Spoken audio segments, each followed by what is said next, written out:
Greetings and welcome to step 26 of our Awakening in 30 Steps. Today's contemplation is on the perfection of patience. Truly one of the most remarkable, profound teachings I've ever come across, and certainly one of the most misunderstood. It is actually one of the Dalai Lama's and one of the major teachings that the Dalai Lama really emphasizes, especially in a world gone absolutely berserk and haywire on violence. And so let me try to break this one down as best I can in the short amount of time. It is truly profound, worthy of a long, intensive course of study. Again, as I mentioned in the last post, it's hard to really appreciate the sophistication of all of the perfections, in fact, all of Buddhism, but certainly this particular perfection on patience without a firm grasp on karma. Each of the perfections can be broken down into three subpoints. We've already discussed the three types of generosity, and in last post we discussed the three types of morality. And here there are three subtypes or classifications of patience. First, let me just say that patience has nothing to do with our normal understanding of patience, like creating a greater capacity to wait for the bus or something like that. But not to imagine that that's not a good thing in our quick fix culture where we want instantaneous results. That kind of patience is certainly would be a worthy virtue to cultivate. But here the patience is on working with our destructive emotions. Destructive in the sense that they deteriorate the quality of our mind, they hurt other people, and they karmically create tremendous obstacles and potentially facilitate the de-evolution of our consciousness. So what are the three types of patience? The first type of patience is traditionally called not getting angry. And I hate this translation. Sometimes it's called the art of not getting angry, which is completely ludicrous. Maybe I'd retranslate it as the art of not reacting. And who are we talking about with reacting? Reacting to those who create harm and do great harm. So let me just go through the 3 points so you have the list: the art of not reacting, the art of enduring suffering, and the art of transforming challenges to our Dharma practice. Those are the three types of patience that we're really talking about. So the first one, the art of not reacting. Well, if you really understand, appreciate karma, then the anger that we feel when someone insults us, just let's use an everyday example. If someone insults you and anger arises, nothing you can do about that subjective arising, because that is the ripening effect of your karma. So it is possible, because everything is empty, that someone's words, insulting words, could land on one person's ear and not faze them.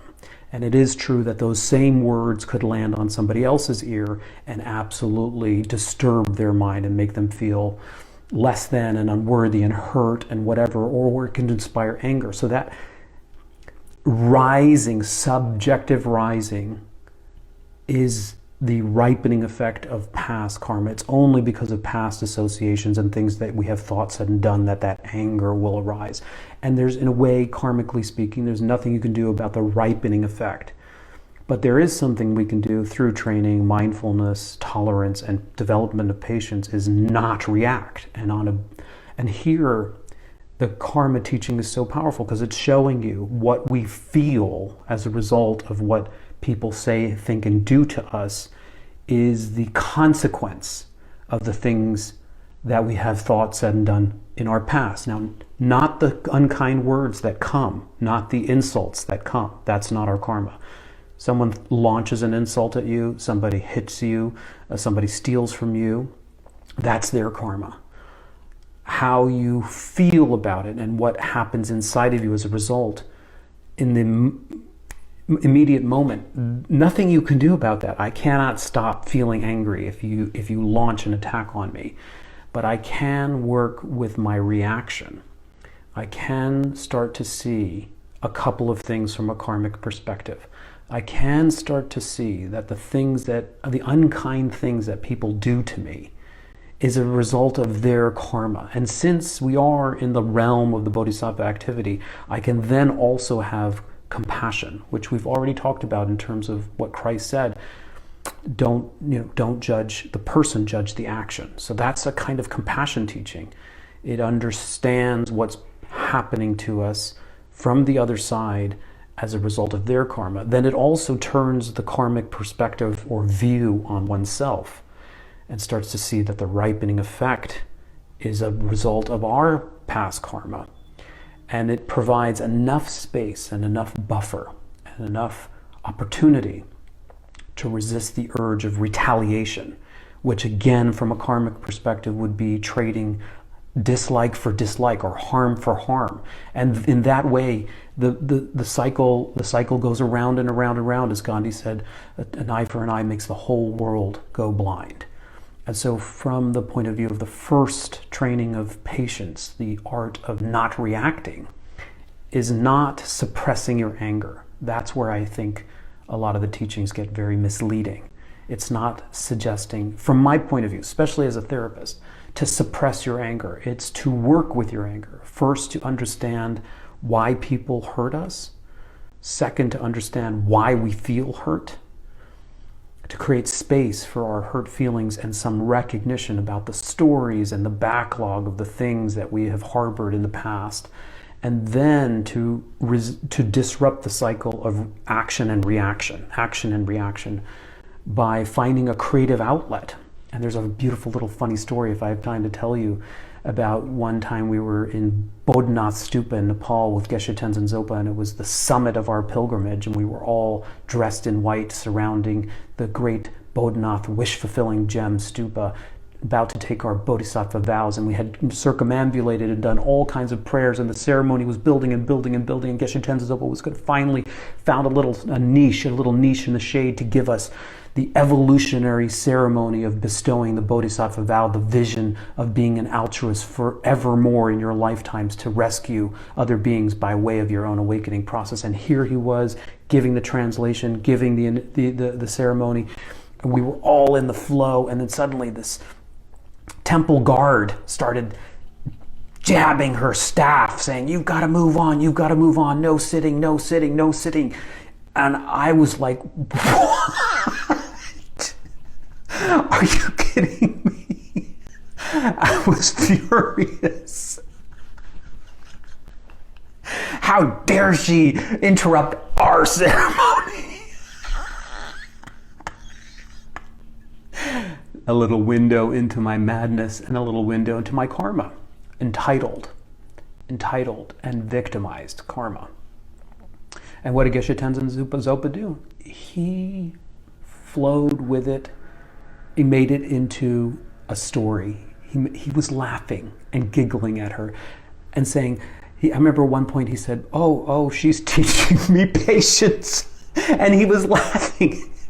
And he said, he was skillful. He curtailed the ceremony so that he would respect her wish and her duty. Her duty is to protect the temple and have nobody really sitting around loitering, even if they're doing something. There's nothing special about us and what we're doing. Her mandate was to keep the flow of people moving through the temple. He respected that. But that kind of banging and insistence, she didn't really need to do that. But he transformed it and he made it into a little joke. And he was like, oh, she's teaching me how to be patient and how to speed up. And he was laughing, and it disarmed everybody except for me, because I was angry. But then I saw what he was doing, and I was like, wow, what an amazing being Geshe Tenzin Zopa is. Just so flowy and skillful and riding with it. Nothing disrupts his mind. So joyful. This is an example of the not retaliating, not reacting. He probably wasn't even angry or even remotely irritated. I was the one that was angry and irritated, and therein lies the message and the import of today's reflection. The sub-point number 2 for the perfection of patience is the art of enduring suffering. The art of enduring suffering. And the third point is the patience of bearing challenges in our Dharma practice. So that second point, the art of suffering, really is, again, has to be grounded in karmic view. The suffering that we experience in life, well, let's say we get sick. It's so easy to fall into the victim stance, isn't it? It's so easy to fall into the why me, why did this happen to me? Oh, I broke my leg before my ski trip. Oh, I got really sick and everybody else is out playing, metaphorically. Again, karma. Is there a way to transform the destructive emotion into something positive? And because it's empty, it could be reframed. It could be reframed. And here I'm not talking about silver lining. I'm talking about constructing, molding your mind like a lump of clay on a potter's wheel. You could easily fall into the groove of the victim stance, and then the poor me, and then the hatred of anger at the world, pounding one's fist. And what does that do to the quality of our mind over the long run? Versus reframes, beautiful, creative reframes like, when I suffer, I'm exhausting past karma. This is actually benefit for me. And this is what the lamas do, even if when they fall ill or whatever, they kind of view it as like a burn-off. It's a purification. Okay, this one is exhausted. This moment is exhausted. These old feelings are now exhausted. Another thing to think about is when we're suffering, it creates a tremendous amount of humility. Tremendous amount of humility when we're suffering, because we have such a subtle sense of hubris about the world, and our expectations are so grandiose and entitled. And so when we suffer, there's a chance for humility. Life is hard, and we're nothing special.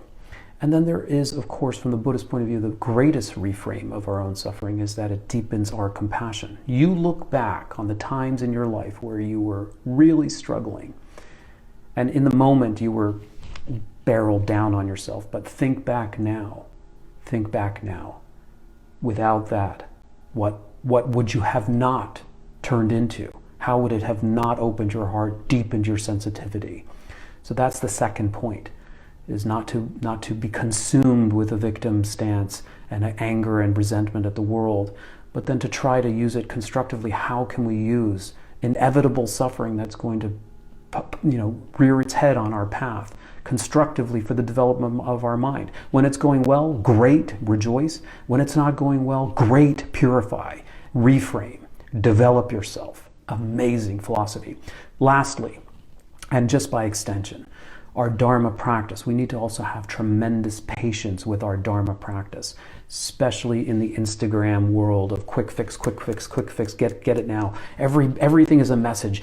Here's the 10 steps, here's the 3 of this, buy my course now, you can have it all now, you can have it all now, you can be thin and wonderful and flexible and healthy and vibrant and wealthy, you can have it now. And that's not the gradual path. Enlightenment, if we take it seriously, and I'm not quite sure any of us really do, but if we take it seriously, it's a long haul, and there will be so many obstacles and challenges. And it's not going to be an instant gratification. And anything